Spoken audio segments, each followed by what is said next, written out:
جو ایتھیسٹ ہیں وہ دین پہ ایک الزام لگاتے ہیں کہ دین جو ہے وہ اچھے کام کے لیے لالچ دیتا ہے اور برے کام کے لیے ڈراتا اور دھمکاتا ہے، تو اس کو اس طرح کا ان کو کیسے جواب دے سکتے ہیں؟ سوال یہ ہے کہ وہ دنیا کے کام کے لیے لالچ نہیں کرتے؟ کرتے ہیں۔ پھر یہ تو ایک انسانی جو فطرت ہے اس کو رکھتے ہوئے، نفسیات کو سامنے رکھتے ہوئے اللہ تعالیٰ نے کہا کہ تمہیں ریوارڈ بھی ہے جی۔ اور ایسے جو نیک کام کرتے ہیں، جو اچھے کام کرنے والے ہوں، آپ کے بہت سارے یہاں حکومتیں بھی جو چیریٹی کے کام کر رہی ہیں، نیک کام کر رہی ہیں، ان کو سرٹیفکیٹ دیتے ہیں، ان کو بڑا ان کی تعریفیں کی جاتی ہیں تو یہ تو انسانی فطرت ہے، نفسیات ہے، سائیکی ہے انسان کی، کہ اس کو اپریشیٹ کیا جائے تو وہ خوش ہو کے کام کرتا ہے۔ یہ تو ایک مثال دی گئی ہے۔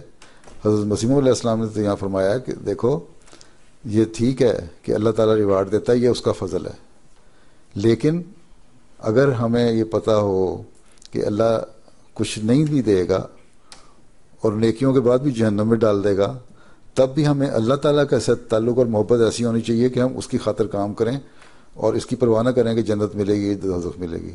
اللہ کو راضی کرنا اصل چیز ہے، ٹھیک؟ تو یہ سوچ ایک مومن جب اس معیار پہ پہنچتا ہے تو اس کی یہ سوچ ہوتی ہے، لیکن جب اس معیار پہ ایک مومن نہیں پہنچتا تو اس کو ترغیب دلانے کے لیے، اس کو تھوڑا سا اٹریکشن کے لیے یہ اللہ تعالیٰ نے ایک انسانی نفسیات بھی رکھی ہے مذہب کے ذریعے سے، کہ دیکھو تم نیک کام کرو گے تو اللہ تعالیٰ کو بھی خوش کرو گے اور اس کا بدلہ بھی تمہیں مل رہے گا۔ تو پھر پنجابی میں کہتے ہیں نا، دو بھی اور چوپڑیاں بھی ہو جائیں گی، کہ دو روٹیاں بھی مل جائیں گی اور اس میں گھی بھی لگا ہوگا۔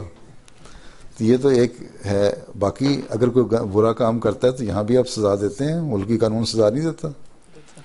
سوال ہے ہر چور اگر چوری کرنے سے ڈرتا ہے تو اس لیے ڈرتا ہے کہ مجھے سزا ملے گی، ٹھیک ہے، اس لیے ڈرتا ہے نا۔ اس کو پتا ہو مجھے سزا نہیں ملے گی تو بہت سارے لوگ چور بن جائیں، وہ جائیں کسی کی جیب سے پیسے نکالے، اس سے نکالے، کون محنت کرے، کون کمائے۔ تو اللہ تعالیٰ نے تو انسان کی نفسیات کو سامنے رکھتے ہوئے یہ بتایا سزا بھی ہے اور ریوارڈ بھی ہے، جزا بھی ہے، ٹھیک؟ لیکن جو اللہ معیار پہ پہنچ جاتے ہیں ان کو یہ فکر نہیں ہوتی کہ سزا ملے گی، جزا ملے گی، یہ ہوتا ہے کہ ہمارا اللہ کی سزا ہمیں راضی ہو جائے، کیونکہ وہ محبت ہے دل کی، ٹھیک ہے۔